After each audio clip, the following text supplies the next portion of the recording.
আমার বিরুদ্ধে, আনিস আলমগীর ভাইয়ের বিরুদ্ধে, সোমা ইসলামের বিরুদ্ধে, রোকেয়া প্রাচীর বিরুদ্ধে এবং 28 জন নিবেদিত দেশপ্রেমিকের বিরুদ্ধে তারা অভিযোগের নামে মূলত টুটি চেপে ধরবার ঘোষণা দিয়েছে। এই 2 বছরেও জুলাইয়ের যে অপরাধ, দুর্নীতি, মব, হানাহানি, খুনাখুনি, এই বিষয়গুলোর ব্যাপারে পাবলিকলি আমরা সবচেয়ে বেশি সোচ্চার ছিলাম।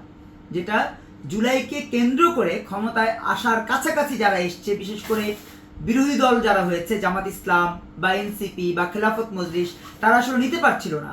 যে কারণে তারা চিন্তা করেছে এই মুখগুলোকে বন্ধ করা দরকার। এই মুখগুলোকে বন্ধ না করলে আমরা যে জুলাইকে কেন্দ্র করে যুদ্ধাপরাধীদেরকে পুনর্বাসিত করেছি তা তো জনগণ বুঝে যাবে। আর জনগণ যদি তা বুঝে যায়, আলটিমেটলি দিন শেষে আমাদের সে 71-এর মতো পরাজয় বরণ করে নিতে হবে।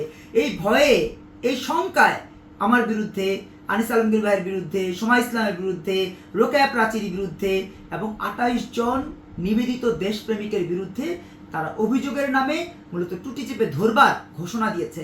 মানে এই অভিযোগের মধ্য দিয়ে তারা জানান দিয়েছে যে আমরা কিন্তু যে কোনো সময় তোমাদের টুটি চেপে ধরবই। এখন টুটি চেপে যদি ধরোই, তাহলে জুলাই যোদ্ধাদের কাছে আমাদের প্রশ্ন, তথাকথিত যারা জুলাই যোদ্ধা তাদের কাছে আমাদের প্রশ্ন, ভাই বৈষম্য থাকবে না, বাক স্বাধীনতা থাকবে, এই কথা বলে তাহলে কেন জনগণের সাথে প্রতারণা করেছ? যদি আমার টুটি চেপে ধরো, যদি আমার কথাই বলতে না দাও, তাহলে কেন জুলাইতে বলেছিল বাক স্বাধীনতার জন্য আমরা জুলাই করছি, কোটা বৈষম্য দূর করবার জন্য জুলাই করছি? কেন তখন এই স্লোগান দিয়ে বঙ্গবন্ধুর বাংলায় বৈষম্যের ঠাঁই নাই স্লোগান দিয়ে বাংলাদেশের 20 কোটি মানুষের সাথে প্রতারণা করেছ? কি কারণে? দেশে দেশে সবার সাথে দ্য নিউজ।